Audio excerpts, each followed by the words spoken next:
yeah, we're just doing it all. Cool. Well, I'm so excited. It's going to be so fun. We're going to have such a good time, David.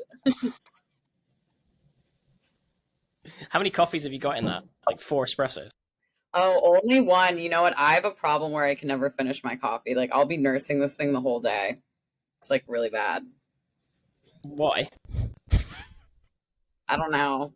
I just like can't do it. There's just so much in there. It's like so much liquid. What kind of coffee is it? Just black. It's just black coffee and it just goes cold and you sip it all day. Well, yeah, but I microwave it a lot, which probably is bad, but like whatever. YOLO. I'm gonna spat my coffee out then. Sorry about that. Cool. Let's get this party started. Let's go. So I think just a good way to start, just for people who've never seen you, don't know who you are, can you give like an overview of, you know, who you are, what you do at the moment, and then what we'll do is we can just go into like your background and walk through your story and stuff so people can get a bit more context about what you've done. Great. Cool. Let's go. All right. Oh, I have to start that now. That was me asking you. Oh, I thought you were saying that we're gonna do that, and then you're gonna do some introduction. Should I just start doing that? I'm keeping this in, by the way. I think this is good entertainment. Okay, yeah. Well, we can get started then. My name's Julia. I live in New York City, and I work in tech sales.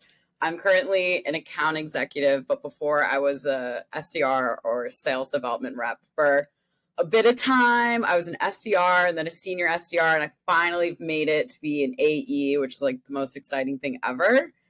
But yeah, that's like a little bit about my, work history there. So yeah.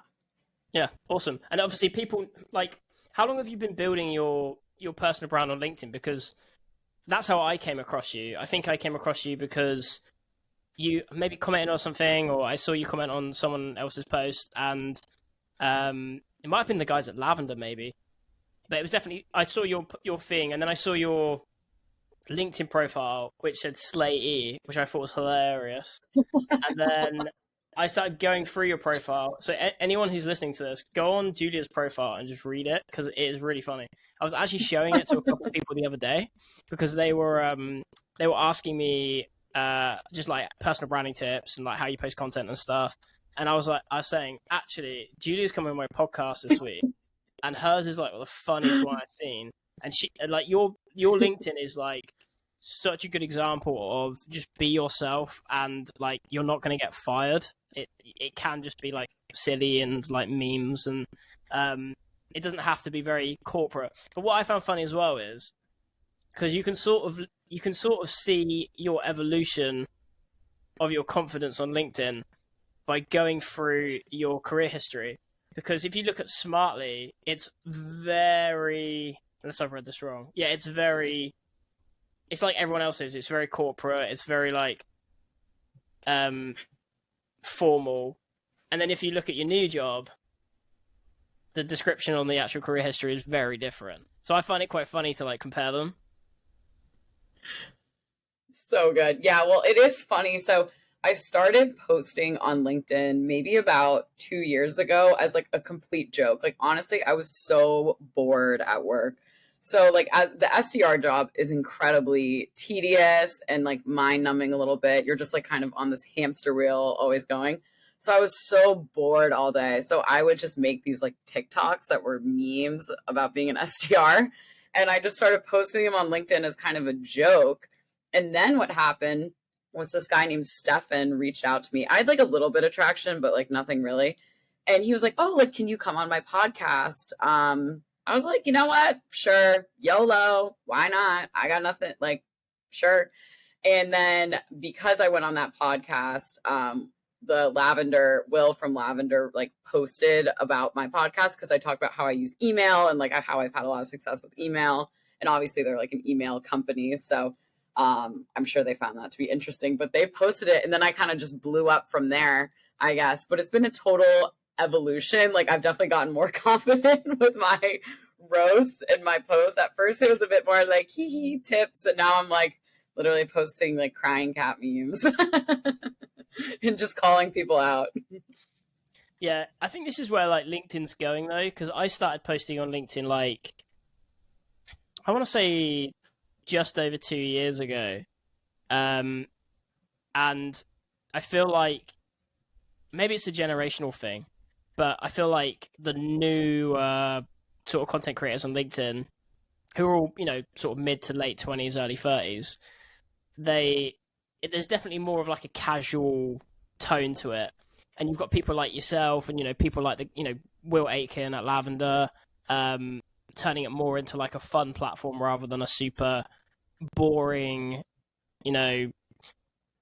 clinical platform where you weren't allowed to have fun. It was all very much like posting about what you do and projects you're working on and consulting and strategy and all that kind of stuff. So it's definitely like a fun platform to go on. Like I actually go on LinkedIn. I don't know about you, but like I used to use LinkedIn just for sourcing candidates, and that was it. And I considered it very boring. Like even my feed was so dull. But I actually go on it now, like because it's fun. Like I actually find it quite fun to go on. Same. I know. I spend way too much time on LinkedIn now. I think too, the nature of the casualness also comes like, I think prospecting and outreach is kind of moving in that direction a little bit. I think that like outreach and just sales in general, at least for like the sales community on LinkedIn, I think outreach is kind of moving in a different direction where before people would write these long emails, that are so formal to people. Now it's like incredibly just like, hey, saw this. Do you want this? Let me know. Like, it's just a very different vibe than it was before, which maybe has something to do with it. But yeah, I love going on LinkedIn. I find it to be really fun. But you can definitely tell when there's people who are really like being themselves, or there's people who are just like posting to like post. They're like, I got to post today. Need to, hit my one daily post. And then it's like, what the heck are you saying? So on that, actually, while we're talking about this, so do you have any rules for LinkedIn? Like, do you have a structure? Do you have a certain amount of comments you do? Do you have a maximum amount of posts that you do a day because of the algorithm, like suppressing things? Because I found it's funny. I was talking to someone about this the other day. I have like this issue, and I'm actually getting tested for ADHD at the moment. But I have this issue where, like, when I get into things, I have a million ideas a second. Like, when I got into TikTok and posting content on TikTok like a year ago, my problem is I'll have like 15 ideas that day, and I want to implement them all right now and post them all right now. And on LinkedIn, thank God they've actually put together like a scheduling tool, so you can actually like lump things in now. But I just think it's a bit of a shame that it's not more like Twitter, where you can post 6 times a day and not be punished for it. I don't know. Are you seeing that at all? Like, if you post more than once or twice a day? Yeah, so I don't really have any strategy. I just post when I feel like posting, but I'm like you, I have so many ideas. So I just have this like note stock of like random ideas I have. But I literally have no strategy. Like I just go on LinkedIn and go rogue. Sometimes I'll post multiple times in a day if I have something to say. Like the other day, like SalesOff updated their UI, and it literally is the worst thing ever. It's so stupid. Whoever did that, I hate you. You have made my life so hard. So I'd already posted something, but then I was like, whoever updated the SalesOff UI like chose violence or something. Yeah. But yeah, no, I don't know. I guess if you're posting a lot in one day, maybe it would have a negative effect, but I'm also I don't really care how things do or not do. I'm just kind of on LinkedIn for funsies, which I think is also why people kind of resonate with what I'm saying and what I'm doing. Because it's like, oh, Julia's just being Julia. Like, but yeah, no strategy. We'll get to this sort of later on, just for the sort of logic sense. But I want to ask you like quickly now before I forget. Do you win much business on LinkedIn, and do you book many meetings on LinkedIn, or is it all email? Like, do you even bother with LinkedIn? Yeah, that's a good question. So, in terms of like booking any sort of meeting, like in terms of side hustle sales stuff, so much stuff. In terms of my actual profession, like my job that I do, which obviously is like what takes up almost all my time. No, because my prospects are not like salespeople. My community is pretty much all like my network is pretty much all salespeople. I've kind of experimented with posting stuff about digital marketing because that's who my prospects are. But it's very inauthentic because I'm not like a digital marketer. So me going on LinkedIn, like, hey, here's how to optimize your Facebook campaign. Like I've never run a Facebook campaign in my life. So why are they going to believe me? Like I have a sales title at a company that I'm trying to sell them. And like, it just doesn't really work for me. I do sometimes like LinkedIn message people. I'll connect with them and message them if they're like a prospect who I've been emailing. But honestly, I don't think unless your community is all your ICP and you're like really making content and engaging with content about what you're selling, great. If not, it's honestly kind of useless. Yeah. But for side hustle stuff, it's great. Yeah. I can imagine because like you're obviously like you're showcasing your personality, and for stuff like that, it's so much better. But that's you mentioned something there around. I actually see it so often. People are trying to build personal brands, and their strategy is so bizarre because, like recruiters, for example, this is one of the weirdest ones I see. So recruiters who I know want to build personal brands, who like recruit into tech sales, right? So their target audience is actually SDRs and AEs. They'll post tips for other recruiters, and I'm just like, but your network of recruiters is actually probably incredibly small. Like, why would you be connecting with recruiters? The only reason you would be connecting with recruiters is if you're trying to grow your own business to like, trying to interview recruiters. So I'm just like, I don't understand. Why would you post recruitment tips? And I suppose if you did that to help out your prospects, but the tips I see, which again I just find so strange, is they're like giving tips to recruiters, like to win more business themselves. That's weird. And then they do stuff like what you just said. They'll do software engineering, so they'll post about software engineering, and like they'll post news, like look at this new language, and the developers, the software engineers, are just like, who do you think you're kidding? Like, you know nothing about this. You have no interest in it, and now I don't want to work with you. Yeah, You're so disingenuous. yeah. I think it's hard too because also when you make your entire like LinkedIn brand about the company you work for, like God forbid if something happens or whatever, like you've lost everything you've kind of created there. Or if you move jobs or for some reason you leave. So I think if you are to kind of go on LinkedIn and post, like I think post about what you know. And I guess if they're recruiters talking about recruitment tips, like sure, but you also want to, interact with other recruiters and like build a community around that versus like building your community around like all your prospects. Yeah, it's a weird one, and it's like, Lavender as well. Should probably getting to sponsor this podcast. We've already mentioned like 4 times, but it's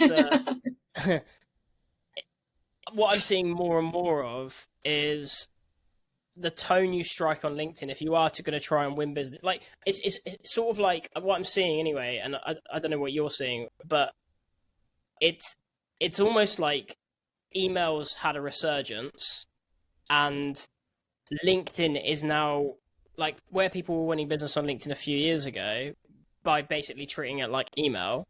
People aren't responding to that anymore for whatever reason, and now LinkedIn's almost like where you give people free stuff, market, have casual conversations and build relationships, whatever, but you don't really sell because they'll reach out to you if they're interested on LinkedIn, but on email, because of like, I saw it described the other day as, I think it was Will Aitken again. I need to stop talk. We just not talk about Lavender for the rest of the podcast. But it's annoying because all their stuff's so great, and I love both Wills as well. But I think it was Will Aitken or Will Aaron, one of the two. They said it was like a what's the term when you like you're in the office and you cooler water cooler chat. So Oh yeah. yeah, so they said it was like LinkedIn was like water cooler chat. You don't like pitch people on there. That's a terrible way to do it. And then they're never going to engage with your stuff moving forward. But if you sort of like have water cooler chat with people, have casual conversations in the DMs, and you're posting content as well, well, probably because you're interacting on the DMs, they're going to see your content way more because of the algorithm, etc. And then they'll see what you do, and when they're ready to buy, you're top of mind anyway. And then Yep. with the email, like within the context of the email inbox, people are very happy to be pitched via email, but they don't want that stuff invading their LinkedIn. And I suppose it's sort of like, now I'm thinking about it, if the same person pitched you on Facebook or Twitter and then pitched you on email, you'd probably be like, yeah, I suppose it's sort of like, don't cold call me at home, but you can cold call me at work. Yeah. Yeah, I think that's a fair point. I think LinkedIn is really good for like sales to sales or maybe sales to marketing, kind of things like that, where if, like you were kind of saying, like the lavender people are posting about like email, and a lot of their network is like sellers, and people hear about it through that, and then they get interested and they want to sign up. And yeah, I think it's more of an inbound vibe. Like you're kind of putting it all out there, and then people will come to you if you're interested. But yeah, I think email is like pretty fair game for anyone. I think email can work as long as your list is good and you just like make your messaging really straightforward. I think a lot of people struggle with like who to reach out with, like who to reach out to, I mean. Whereas on LinkedIn, like people are usually more coming to you because if you start putting yourself out there, people will be like, hey, I love what you're doing. Like, let's chat. Because the pitch is kind of awkward on LinkedIn because people try and like make a casual conversation. They're like, hey, Julia, how's it going? And you're like, dude, just like you have an AE name in your title. Like, what are you pitching me? So I prefer, like, if I am going to pitch someone on LinkedIn, I just say it literally first message. I'm like, hey, I just want to connect because of XYZ. We're doing XYZ. Let me know if you want to check it out. So yeah, I think with LinkedIn, you just got to like go for it. Whereas on email, you can kind of, just keep them through the sequence. Yeah. But before we get into all that, because I've got loads of more questions to ask you around emailing and stuff. Yes. Your background then. So how did you even like get to where you were at? Because if anyone, it's crazy. Can you just walk us through like your career to date, where it's actually got you to where you are in your current position? Yes. So I graduated 2020 in the pandemic, which was really annoying. But honestly, I feel way worse for the people younger than me because they had college like totally screwed over, whereas I just, was kind of screwed over for a little bit. So it sucked, but other people had it worse. But so I graduated then and I didn't have a job, obviously, because it was like coronavirus and no one was hiring anyone.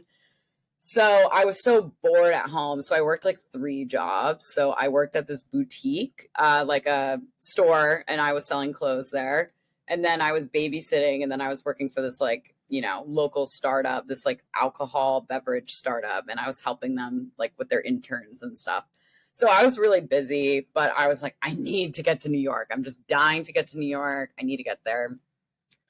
And a bunch of my friends worked at this, one of those like expert networking companies, which is basically like recruiting, where companies are like, hey, I need someone who's an expert in blah, blah, blah. And then we just like recruit them for like a little consultation or something. It was the worst job ever, literally the worst job of my life. Like I quit after 5 months. I was like, this is so bad. You're just sending cold DMs that suck every day, like hundreds of them, thousands of them every week. Like, hi, and it's all manual. They don't have any automations. It was very dark. But in that job, I was on like the private equity branch. So I was researching stuff for all these private equity firms. And obviously private equity firms are very interested in technology. So all I was doing all day was researching tech companies. And I came across the name of this company called Smartly. who was like a competitor to this other company they were interested in, I guess. But I was like, this company looks kind of cool. Like they had 5 stars on Glassdoor. They're based in Finland, so they're like super nice. And the SDR job sounded pretty close to a recruiting job. Like you're just doing cold outreach. So I was like, perfect. Great. Sign me up. So I applied, somehow got the job. And then I worked there for a year, and it was really great, like learning experience, because they train you for like 2 or 3 months. So like you're really getting trained. They really encouraged us to like try out everything. There was a pretty big team. It was very like, structured. So really great place to start. They're just really slow to promote people. And I was just getting so bored. I was like, I need to do something else. And so then the startup reached out to me, who happened to be in the same space as my old company, SmartLay, paid social softwares. And they're like, hey, you should come work here and we'll promote you. And I was like, say no more. And so now I'm here, and I was the senior SDR, and now I'm an account executive, and I love it. It's so much fun.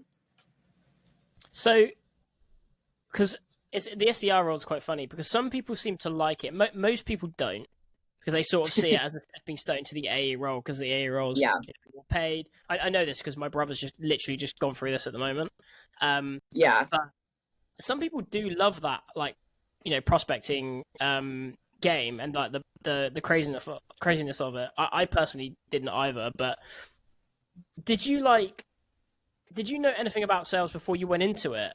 Or like, did you read any sales books, anything, or did you just go in cold and you were just like, this sounds interesting? Yeah, I just went in cold, but also with my current AE role too, like we're a startup, so I don't have like SDRs. We were a really small team, so like I'm still doing the job of an SDR plus being an AE. So I'm still like prospecting and like doing cold outbound and all that stuff. I just get to close it now, which is like way more fun. But yeah, I didn't know anything. I've just been really lucky. I think all my sales managers have been like amazing, literally like the best people ever, who've just been so helpful and great. So I've learned pretty much everything from them. But yeah, because our team, we used to have a head of sales, and he's the best, and he started his own company, so I'm so proud of him. But yeah, he taught me pretty much everything I know about closing stuff. So the SDR role, the last one you had, what was the ratio of like emailing and cold calling? So no one really did cold calls. They tried to get us to kind of do them, but no one really did. I think certain ICPs respond better to cold calls. Like if you're going after like lawyers or like automobile dealerships, things where like people are on the phone and answer the phone, I think cold calling can work really well. Sometimes like sales to sales, because they kind of get it, it can work fine. But for some reason with like performance marketers and just what we were selling, it just wasn't really yielding much fruit, and email was working really well because it's also very visual. A lot of the product we're selling is like very creative driven. So being able to like send examples and not just like explain over the phone, like, hey, we can make your creative look good. Showing them like actual examples was better. So honestly, I've never really had a cold calling role. I mean, I cold called at my first like recruiting job thing, but not really at either jobs. After that, none of my SDR jobs have been cold call heavy. It's a very hot topic on LinkedIn at the moment, isn't it? I've seen you comment on it. Well, everyone's like, you need to cold call. Cold calling's not dead. And people are like, cold emails, everything's dead. Everything is dead. Okay, we get it. Like, there's all these privacy laws. It's hard to like go through spam filters. Like, I get it. Everything's dead. But you just gotta work with what you have. And if one channel is more fruitful than another, stay with that one. Like if you're booking a lot over like cold calling, like fabulous. Like just keep doing it. If you're booking a lot over email, stay with it.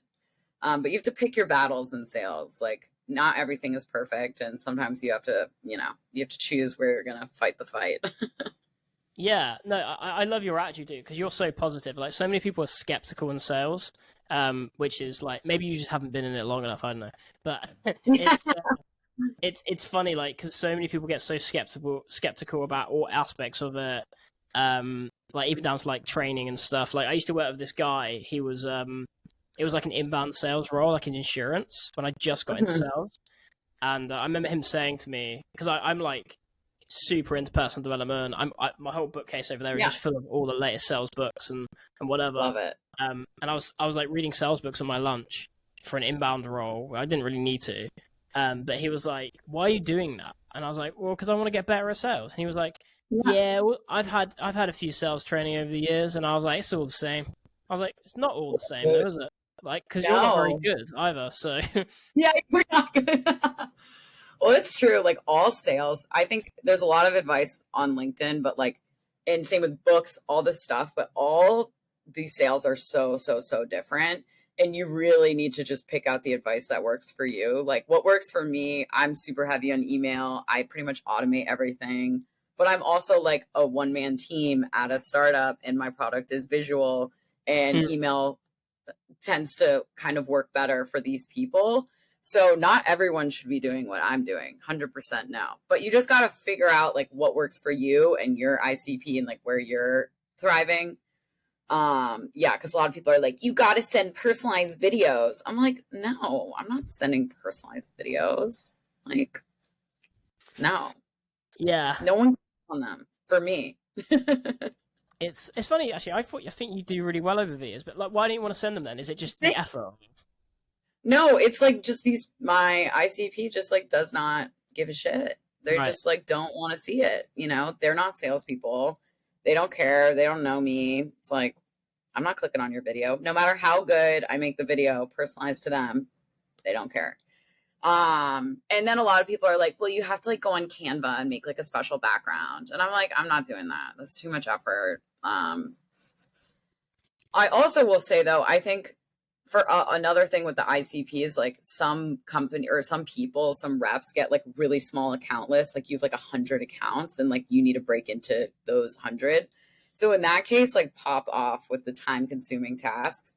But I have no account list. Like I just YOLO every day, live, laugh, love. I just do whatever I want. So, you know, it's not like I have this exhausted list of leads that I need to like really harp on. Like I can just find someone else and just hit them up instead and see if they'll reply. Yeah, it's interesting because I've seen you talk about this before. So with regards to personalization versus relevance, right? I think you've either done it or you're doing it soon. You're doing a chat, right? So there seems to be two schools of thought at the moment. And I've sort of like, it's funny because when I was a recruiter, so I actually stopped doing cold calling in like COVID because I moved solely over to the startup world, and we didn't have the software for the numbers. We just because it's so expensive.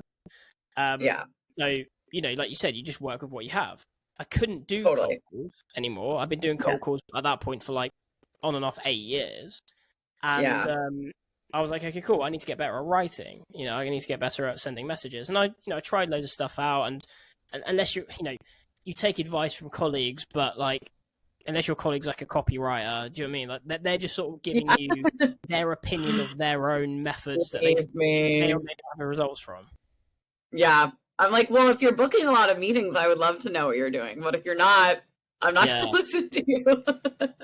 Yeah. People, I do that in sales though. Like they just operate on like theory of like their own, of what they think has worked. And then they pass that knowledge on, and it's actually like really poor advice. Like you speak to someone who's bad. Yeah. Yeah. So bad. So what I was saying. So personalization versus relevance. So what are your thoughts on spending? I think I saw it the other day. There's like the 5-5-5 method: 5 minutes on research, 5 minutes on something, 5 minutes on writing the email. So it's super personalized, and you're only sending like 4 emails an hour, but that person's going to get an awesomely personalized message, which is very specific to them. It's probably going to get through the spam filter better, etc. Or is it better to, instead of spending so much time on the email, and still spend some time on the email, obviously, but you're actually better off creating a super targeted list of people to then send basically the same email to, but because that's so curated and so specific, the list, the email is going to be relevant to them and it's going to seem personalized. So yeah, what do you think? Yeah, that's totally my strategy, that second one. But I like to think relevance is why I'm reaching out to you. Whereas personalization is I made this message for you, which I think both have a time and place in the world. But I mean, obviously, in theory, all your messages should be relevant, but I just find it to be much easier to make a really curated list just based on certain triggers. Like, so for me, I sell to paid social marketers who run the specific ad unit on Meta. So I'm just like, hey, so I go and check on Meta and I'm like, hee hee, like they're running it. Perfect. So then once I like QA that they are a good fit, then they can all kind of get the same message from there. Is it like the best for my spam filters and deliverability? Like, probably not. But again, got to pick my battles. And this is just a battle that I have to go down because I'm a one man show. But I think if you have a really small list of accounts, take your time. If you have a big list of accounts, you can kind of, or you're really, really busy, you can go for the more relevant, automated vibe. I really just think it depends on what you're working with. But for me, I don't really personalize much. I think it's too much of a time suck for my day. And I'm booking meetings just fine without it. So I don't really need it. So can you just like walk us through your actual process in a bit more detail though? So how are you, because you're saying like they're super targeted, right? So what are you actually looking for? How long does it take you to create this list? Like, is it 5 minutes? Is it 2 hours? Like, what is this actually working in? How is this actually working in reality? And then, how long are you then spending on the email? Like, are you tweaking the email at all? Is it just a mass email that you've, like, okay?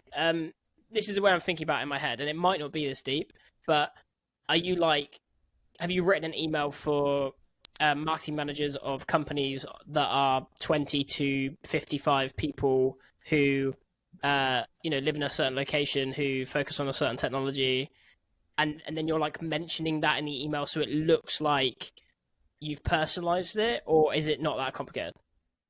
No, it's not that complicated. So my email, so once I've QA'd everyone, I'm like, okay, all of these companies are running the ad unit that I want and they look the way that I want. Then I find the people who run the ads. Those are like my target, the marketing people who run the ads. I'm like, perfect, find you, beep up boop, put them in the sales loft. And then my cadence is not at all that specific. It's literally just like, hey, I saw you're running white background product ads on Facebook. Like, that's literally just what I'm calling out. Then I'm like, hey, have you ever tried adding branding to those? And then I show, like, I have a before and after image of just like a broad example. I'm like, let me know what you think. So everyone gets the same email, which probably isn't the best, but also I'm not prospecting like a million people at these companies. Like, these companies really have tops like 3 people who could really probably be relevant anyways. So I really keep the list small. But as an AE, so that was like my full-time job as an SDR. I'm just like scraping leads all day. It was really manual because I had to manually check if they're running the ads. And there's no database out there that has this company is running white background dynamic product ads. So you have to manually check, which is annoying, but whatever. Then I find the people, put them in. But as an AE, we actually, like, I've automated the entire outbound process, which is pretty sick. So we have this service called Databees, and they are like an outsourced, it's basically like a database, but all human, like everyone is checking it for you. So there's people who basically like build the lists for me. I give them the companies and then they just find all the people and check if they're running the ads I want. And then I just plop them in my automated cadence and I say, see you later. Have so much fun. And I set up triggers too. So like if someone views one of my emails 3 times or more, so like one email, they've opened it like a bunch of times, then I'll kind of like do a little finessing. I'll send them some more personalized stuff, but most of the time I just let them rip and I'm like, have a good time. I hope that you respond to me. So, couple things there. You said you attach a picture in the first message like a screenshot? I do, which is controversial. Yeah. So I have an image in every message. But is it like attached, or is it like in the body of the message, like you've pasted it in? I've pasted it in the body of the message. It's not attached. Interesting. Because I would have thought... Yeah, a lot of people are like, it's messing up your deliverability. But the thing is, again, picking my battles, I'm getting replies because of the message. Like, all the replies I get are because of the examples I send, because they're like, oh, that looks great. I want to do that. So is it the best for deliverability? Like, I don't know. But also I saw this pie chart once where it's like things that impact deliverability. And I think images it's not really that much. Like, it's really not that bad. Well, this is really interesting though, because like, because this, just going back to like the whole theory versus practice thing I was talking about earlier, most people don't know about emailing. I didn't. I've been doing it for years. Like, I've been sending sales emails for years, and it's only really like late last year I really started looking into it. And I think, to be honest with you, I think it was the reason was I'm quite friendly with Will Aitken because I knew him from TikTok, connected on LinkedIn. Yeah. He went to Lavender. Lavender, obviously, like the poster boy for emails, as far as I'm aware. Yeah. And I was like, is it really that deep though? Like, do you really need an AI tool for emails? Like, surely it isn't that complicated. But then I was like, well, of course it is. It's copywriting. It is. So it's very complicated. Yeah. But this is all. My point is, like, most people don't know about emailing. Like, 98% of people in sales probably don't really give their emails much thought. In recruitment, it's at some of the emails. I've started like analyzing people's emails, like helping them as part of my service, because I've realized there's a massive need for it. And recruitment tends to be so far behind tech sales in terms of like evolution. Like, recruiters are doing things that tech sales people were doing in 2014, like pattern interrupts and stuff. But it's, you see all this stuff on LinkedIn about, you know, don't do attachments, don't do images and stuff. But then you speak to people like you and you're like, well, I do it and I get results. So like, clearly it works. Yeah. Totally. What about subject lines? Yeah, I find that subject lines, I just do like really short kind of internal sounding subject lines that have to do with my email. So, you know, if you're selling deliverability software, the subject line could literally just be email deliverability. Like, really, really basic. I just find that it, first of all, it ties in with the message. It's going to probably get clicked on more than a title that's like Julia X David chat, you know, or Marpipe. Yeah. No, that's bad. That is bad behavior. We do not stand this behavior. We don't do the names. We don't do the my company, your company. No, because that's salesy and annoying. And maybe it worked a while ago, but it doesn't work anymore. And email is like always evolving. Like, you know, in the beginning, like things that worked a while ago aren't working now, and things that work now aren't going to work in the future. So you just got to keep evolving with it. You know, I have a feeling that certain things like the PS, the personalized PS, like that's going to die out in like a year or something. Everyone's going to do it. It's all going to sound the same. And then it's going to like not really work very well anymore. So everything is moving and grooving as time goes on. It's a good way to put it. I like it. Yeah, it's I've just started doing the PS thing because I saw an infographic on LinkedIn about how the response rates are higher. You know, it's the response rate been higher? No. I'll be honest with you. I'm not very good at like data analytics. Like, do you track data and analytics and stuff? I mean, like vaguely, but you would kind of start to notice just objectively if you started getting way more replies. You know, like I've kind of tested with the PS stuff. I think unless you've got really something good to say that you really can't tie in anywhere else, throw it in there. And it has a time and place. But the problem is when all these trends arise, everyone starts to do it. And it sounds like also with like Gong released all these templates from like influencers, which is awesome. Like, and all these frameworks are great in their like Engage platform. But guess what? There's going to be all these people who are like, this top performer is using this template. I'm just going to copy it verbatim and just send it out. And then everyone's going to be sending the same exact emails. which is so silly. So I think going with the framework is way better than like the template, because things will get exhausted. Like the PS is going to die at some point. It's going to live its life and die a death. Yeah. I think everything does that, like in cold calling as well. Totally. Because I've made a big effort over the last year, especially as I've moved into coaching and consulting. Like I felt like I was good enough at the time to do it, because I was like, well, I've had results, I've got years of experience, I've got a good network and loads of testimonials. So I was like, I can do it. But I need to like you said, things change. Things that were working 3 years ago, because one of the reasons is because people are now copying everyone that it was working for. That everyone's doing it now, so it's no longer working. So you've got to stay on top of this stuff. But like cold calling, for example, pattern interrupts are a big thing. Like, you know, let me steal 30 seconds of your time, and do you want to hang up now? That sort of stuff. But then might die in a few years, and then that's now the annoying thing. So it's been really interesting to see. Like, what do you think of you know when you put RE colon in front of your email? What do you think of that? No. Bad behavior. First of all, if it's a re email, it should be in the same thread. So I thread emails, so it'll be like re whatever, because it's in the thread. That's how emails work. But like doing it just in the first email to get it open is so like deceptive, and it's like fake, you know?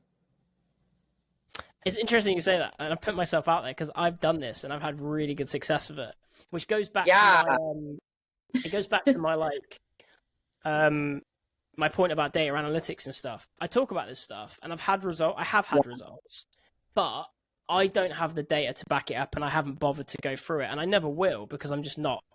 I'm really similar to you in that I know what's working and I know what isn't. Just intuitively, I know what's working and know what isn't. Totally. And my problem with data and analytics, as much as it's great, and you know, I use a lot of stuff based on data that other people get, like infographics about PSs and whatever. But there's always a part of me that's like, okay, cool, but what's the context? Who are they selling to? What's their ICP? You know, there's probably with this kind of stuff, especially emails. There's so much going on. You can't just say, you know, people who use PS have higher response rate. Done. That's it. End of story.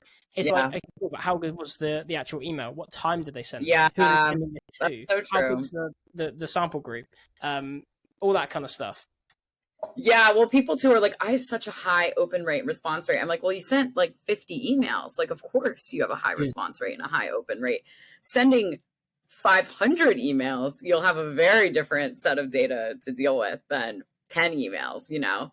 So people all the time are like, my open rate is 60%. I'm like, yeah, because you didn't send that many emails. Like, of course it was 60%. I'd like to see you send it out to more people and then see what happens. Yeah. And also, like, again, depends on your market. What's a good open rate in your market? Like, we used to do, like in recruitment, for example, and this is what really annoys me about LinkedIn, because on LinkedIn Recruiter, if your open rate is below, I think it's 13% over a 6-week period, you then get banned. So you literally can't use the thing you're actually paying for, which is very expensive. You get banned for like 2 weeks or something. And when you get banned, it's like you can't use the batch send thing. You can't select all and send. You have to do it individually, which sucks. But you know, if your market is SDRs, your response rate is going to be 3 times as higher than someone who's looking for lead software engineers who do not want to be disturbed and only check LinkedIn once every 2 years when they're looking for a job. Yeah, literally. Yeah, that's a good point. Every industry is definitely different. So you got to like figure out what works for you and your people. I think take little nuggets of information. Like if that subject line works well for you, like go for it. Sure. If it's working, do it. I don't really care. But yeah, it definitely takes a lot of trial and error to figure out what to use. Yeah, because I've got this this WhatsApp group I set up a few weeks ago with like recruiters. So it's got like we've got like 100 directors in there now, and we all share ideas. And there's lots of disagreements and stuff, as you can imagine, with salespeople. Yeah, of And course. I was like, I put a message in. I was like, because everyone was talking about subject lines, and I was like, to be honest with you Yeah, guys, I know you're going to hate on me, and I know you're going to tell me it's yeah, wrong, and I know you're going to tell me, yeah, and you know, people I respect in the email game are going to say you're an idiot, yeah. or stop doing that, like you just did, and I know this, but I was like, I'm just telling you what's worked for me. And I know it's worked because they're Totally. responding, and a lot of the people I've won as clients over the years have responded to an RE because I used it so much. Yeah, It worked for me. If you don't want to use it, don't use it. I know yeah, it's not good practice, and I can understand the deceptive theory around it. But and also like the reason people don't do it when I tell people to do it or give it a go, just try it. yeah, Is they're like, yeah, but they're going to respond and say, "Oh, you little weasel, you've tricked me into opening this email. We never had a thread." That's happened to me yeah, like twice in 5 years, honestly. yeah. I feel like most people wouldn't call you out for it. Yeah, that's the thing as well, because it's like, you know, some people won't with the RE thing. Some people, again, all in theory, but they might look at it and look at the email thread and be like, "Oh, you've tricked me," and then just never reply. But I don't know, I've pissed them off. Do you know what I mean? So Yeah. uh, yeah, it's an interesting one. But you know, I hadn't done it in a while because I've been doing like all the best practice stuff, and I was like, screw it, I'll give it a go. I Yeah. sent out a few emails, see you Go. away. Your So RE, like re is my pictures. yeah, exactly. That's a really good it's a really good example. So and then follow-ups as well. So do you do anything special for follow-ups, or is it just as simple as like thoughts? I don't do the bump email, like the thoughts or the let me know what you think. I just don't bother with that. Every email I have has like a different kind of value prop associated with it. So like my first email, I'll send like a before and after example. The next email, I'm like, hey, like only reaching out because of like XYZ. Here's some more examples. And then I'll kind of offer them something in the third email, like, hey, like we can make some custom designs for you if you want. And then I'll usually send like 4 to 6 emails in my cadence over the course of like a month. And then I'll just kind of I'll send them like a bunch of results, more examples. And then finally I'll be like, yo, you can't do this today because it would literally take you so much time. That's why like we exist, because people can't do it normally. So yeah, I just keep on with examples. I don't do the thoughts stuff. I know it works for some people. I think it's kind of annoying because it's like, what is there to have a thought on? What am I Mm, thinking about? Thoughts? Thoughts on what? What am I mm, thinking on? There's no body in this email. mm. So yeah, I don't do that. I don't know. Do you do thoughts? I've done like Agree. I've done everything. Yeah, I used to do like just following up. I've had again against best practice, and this is like I stopped doing this uh probably like a year and a half ago when I first started Yeah. looking into like what actually works, because I think we were really struggling with response rates during COVID. I think that was the reason. Um, Yeah. but for sure, I've probably generated tens of thousands of pounds with the just following up. Um, but Sometimes simple is better.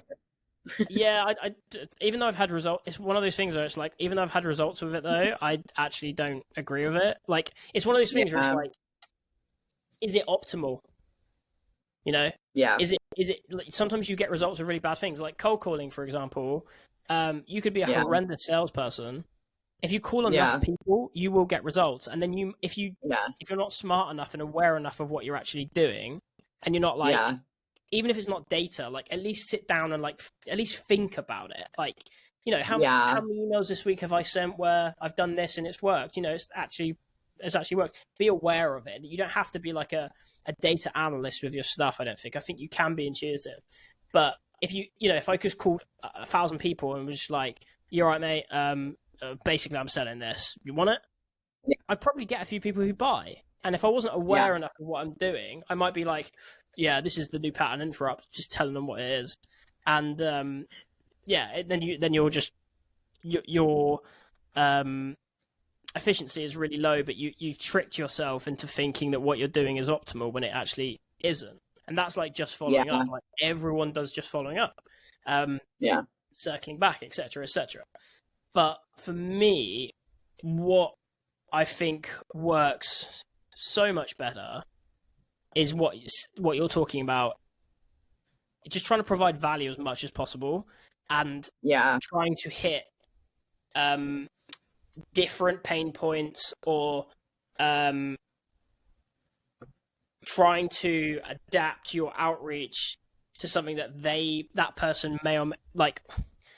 I'm not explaining myself very well, but basically, people want different things, have different problems. They want different things, Yeah. and you can't cover everything in the same email, which is what some people try Yeah. and do, and then they end up Yes. with an email with like 100 million words. Yes. Oh my God. This also translates so well into like the sales cycle. Like so many people screw up follow-ups like in the sales cycle. So you've had that first meeting and like people will send this gigantous email after you meet them. They're like, okay, here's this and this. These are all your problems. These are all our features. This is why we're better than our competitors. And here's the pricing. And here are the next steps. And then here's all of our case studies. And it's like, oh my God, so much. And then also a lot of people in the sales cycle follow up. They're like, just following up. Like, do you want to meet again? Or do you want to buy?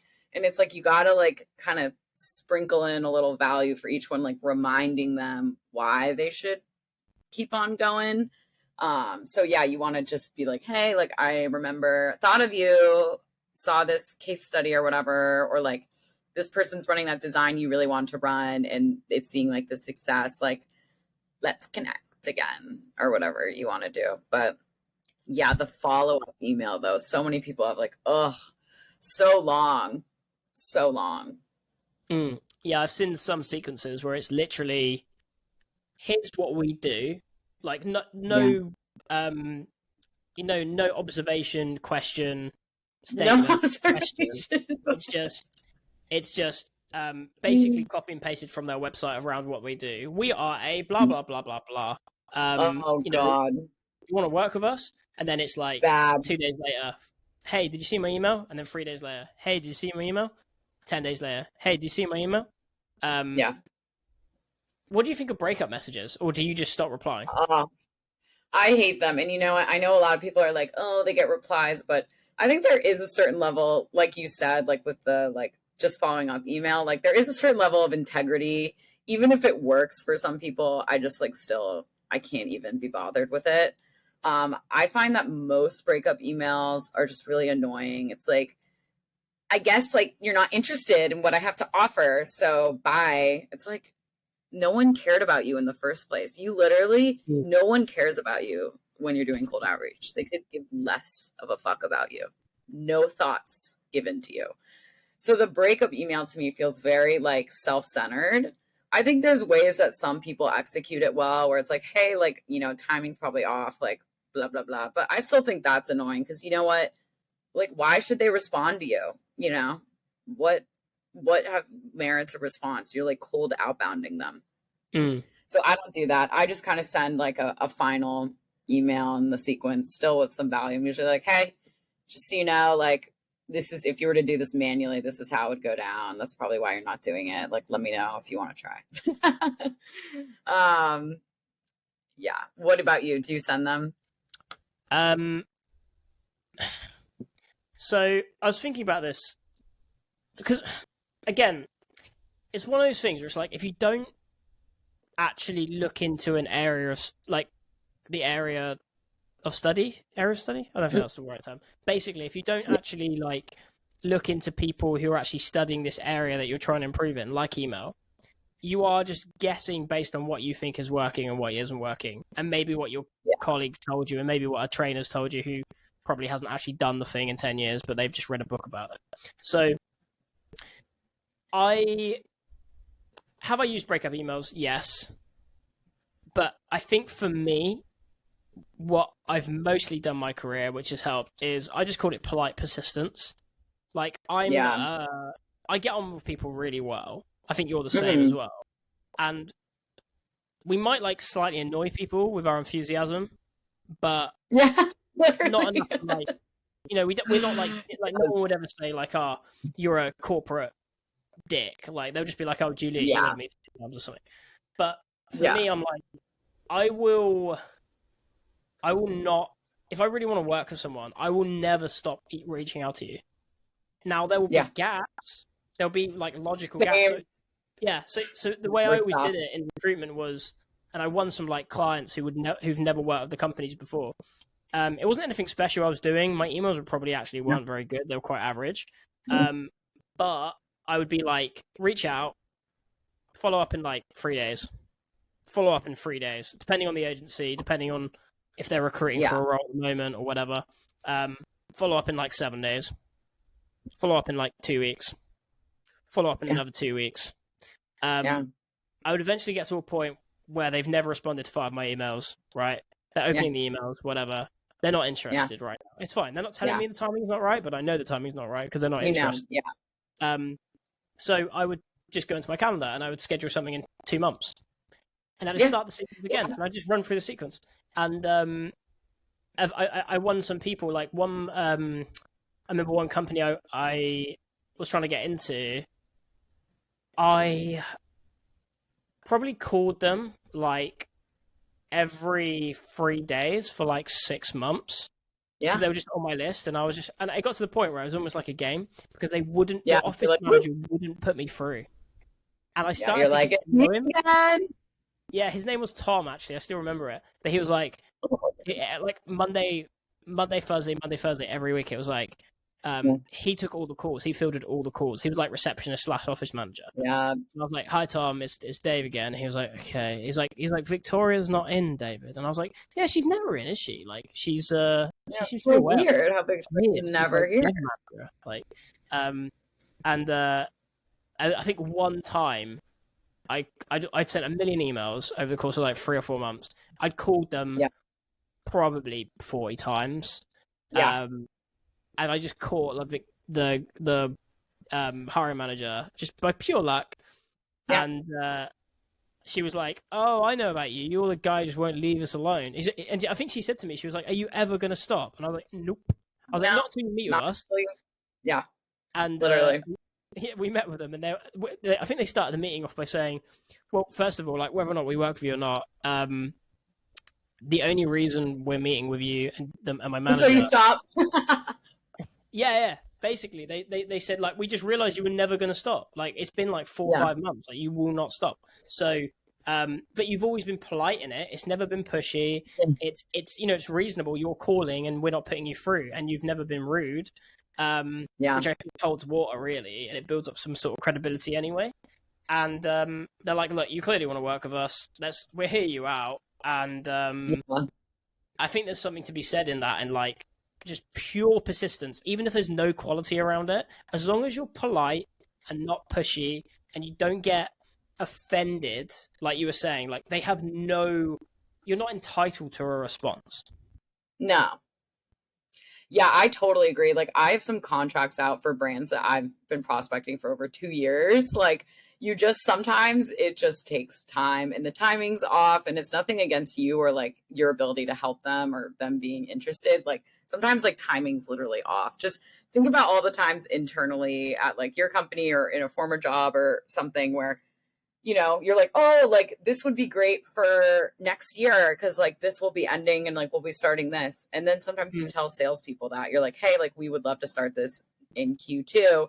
And then the salespeople are like, "Well, what about me?" Like right now, it's like, no, like Q2 is the time we want to start. Like let it be.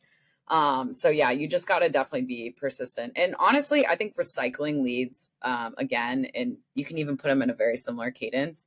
I do it all the time. Like I'll revamp my cadence and then funnel old people kind of through it. And it's funny because people will not have opened any emails in my first cadence, but in the second cadence, suddenly they're like super engaged and interested. And it's a really easy way to like move people back in and just kind of keep them in the loop and get it done. But yeah, polite persistence is definitely key. Yeah. The thing is as well, right? The way I look at it anyway, you're always going to get people who are dicks. Like, you're always going to get that person who's like, "You're a disgraceful salesperson. You emailed me 7 times in 8 weeks. Like, leave me alone." But my argument is always like, well, I am providing value or trying to provide value. I am trying to solve a problem. At no point have you actually told me, you've never even replied. Yeah. I have no idea if you're even getting my emails. Yeah. So, like, I'm not trying to be rude. It's just that you haven't told me to stop. If you want a salesperson to stop, the best thing to do is just tell them to stop. Yeah. And then they'll stop. It's funny how that works. Yeah, I agree. It is funny how that works. How do you do you have an ego problem when you get too many rejections in a week or something? Like, because I feel like most salespeople are quite egotistical, or they're not egotistical, but they have fragile egos and they get offended easily because, you know, people will be like, how dare you not reply to my email because I'm a master emailer and the problem solves your problem. My product solves your problem. How dare you? And they get really offended, take it so personally. How do you handle rejection? Because this job has constant rejection. Yeah, I think honestly, you just have to be like the natural state of sales is rejection. Like it's just rejection all the time. So I don't really get too bothered by it. I also don't get a lot of emails where people are like, how did you get my information? You're harassing me. Like, I don't really get that, which helps. But I think, yeah, the natural state is rejection. So the wins are like, you know, rare and exciting and very good, but you just can't put too much. Honestly, just don't care. Just remove all caring from the job and it's wonderful. Like if you don't care, it's just so much easier. Like I just, you know, get ignored most of the day, get rejected. And then every once in a while, someone's like, yeah. And I'm like, perfect, great. I think it's hard, like, cause you do get kind of bogged down when you haven't booked something and maybe it's been like a week or two and you haven't booked anything or nothing has closed in a little bit. And you're like, oh God, you do kind of get a little emo and like stressed out because you're like, fuck, like I really need to get this going. But I think sales is such a natural cycle because when things are busy, you're probably not like prospecting as much because you don't have time. So then naturally things are going to kind of decline. And then you start to panic because you don't really have any pipeline. And then you're like, oh my God. And then you spend all this time building pipeline. And then it's kind of just the natural cycle of how it goes. So I think it's okay. Just be emo at all times and don't give a shit. And then everything will be awesome. And be skeptical. Yeah. Like everything, I'll literally have something so far down. I'm like, yeah, it's not closing. Sorry. And then it closes. And I'm like, great. That's actually a really good tip. Because that's something that took me a while to learn in recruitment, for example. Because you just think like, even when someone's accepted a job, recruitment's a bit obviously different than tech sales because your product can literally just like ignore you and just go away. I've had some very strange experiences with like people accepting job offers. Like I had this, I worked with this candidate, right? This is one of my like go-to stories. And I really want to hear like a rejection story from you because we were talking about them at the start of the podcast. But I had this, I was working with this candidate and basically the long and the short of it is had a really good relationship with her. The process was like, the client basically bent over backwards for her and the hiring manager and the CTO actually got into a fight because the CTO didn't want to hire her, but the hiring manager was like, no, she's the person we want. And he was like, right, okay, well, look, if you're actually gonna, it's up to you then, and if it blows up in your face, it's your problem. He was like, yeah, no, she's great, we love her. And I offered her the job. It was like a £20,000 increase or something, which is huge for her, life-changing money. Yeah. She like borderline cried on the video call on the phone when I offered her the job, and she was going to India, back home, for a couple of weeks, right? But she said, I'm so excited to start. I'm going to cut my holiday down by a few days. Amazing. Signed the offer letter, accepted the job, whatever, handed a notice, whatever. Okay. Didn't speak to her for the next few days. Just because she was on holiday and I just assumed she wasn't replying. Like I was just messaging her, making sure she was okay. But yeah, I was like, cool, all ready to start everything. Everything was good. Yeah. They even like bought her hardware, which cost them like £10,000 or something. Yeah, a lot. She didn't turn up for the first day of work. Oh, right? No. So we just thought she maybe got the dates wrong like the Yeah. start date's wrong because of the That can the way happen. things were. She didn't turn up the next week. Didn't hear from her for like a month, and then she emailed Oh me no. out of nowhere, and she was like, it was a really blank email considering her personality was quite bubbly. It was like, God. "Hi David," and she CC'd in the client as well, right? Just, "Hi David, Oh no. I've decided not to take this job anymore. Thanks." And yeah, and that was it. So yeah, people are weird. Oh. What's like do you have any like rejection stories or interesting stories about like the negative side of sales that you can share? Oh God. Well, yes. Like last week or 2 weeks ago, a almost client. We've been going through procurement for a while, and I got an email. PandaDoc has been signed. I was like, "Woo! PandaDoc has been signed. Let's go!" And I'm so excited. And then I emailed them. I'm like, "Great! Like we're so excited. Like let's schedule some time to get everything set up." And they're like, "What do you mean it's signed? It's not signed. It's still in legal." I was like, "Well, here's the document. Like you signed it. I don't know what you're talking about. Like it has been completed." And they were like, "Oh no, like it is not done in procurement. Like we're still waiting on legal and all this stuff." And I was like, and obviously you have to honor it because first of all, if I were to be rude about it, they would not want to do business with us. And it really is like they're really trying to push it forward. It's not like they signed it and they're not going to do it. But I was like, oh, I was so close. I really thought we were getting started. I've been literally hounding these people for 2 years, finally get the PandaDoc, and they're like, "Oh, it was an accident." I'm like, "How do you accidentally sign a document? Yeah. Like, how does that happen?" I guess it is kind of easy because you just hit next, and it's done. Like, it's pretty easy to sign online these days. But yeah, that was like pretty savage. But yeah, so we're still in procurement, still hounding it through day by day. Have you had any like really bad rejection emails from prospects and stuff who are really rude? Honestly, like, no, I've had some people be like, most people just say no thanks or like not really interested. But it's funny because I got this email from this one guy one time that just said stop in all caps, and he's signing a contract now. So I'm like, I feel like I'm in Mr. Brightside where it's like, it started out with a kiss. How did it end up like this? It's like, started out with go fuck yourself. And now it's like, I can't wait to partner with you. How did you turn that around then?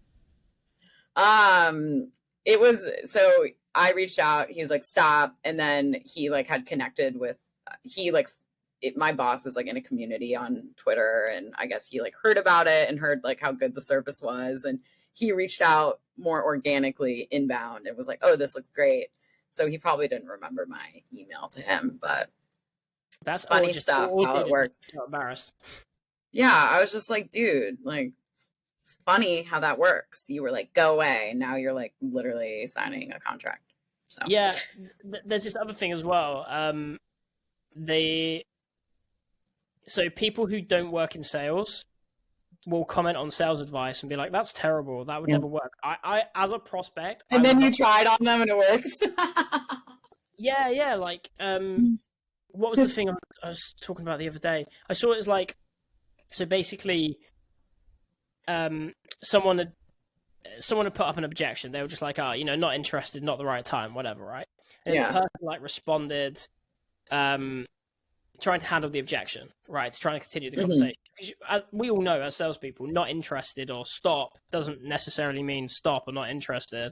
If you push a little bit, a lot of the time you can actually turn it around. Because they might just be in a bad mood, or they just can't be asked to speak to you, and they're just like not interested, whatever, right?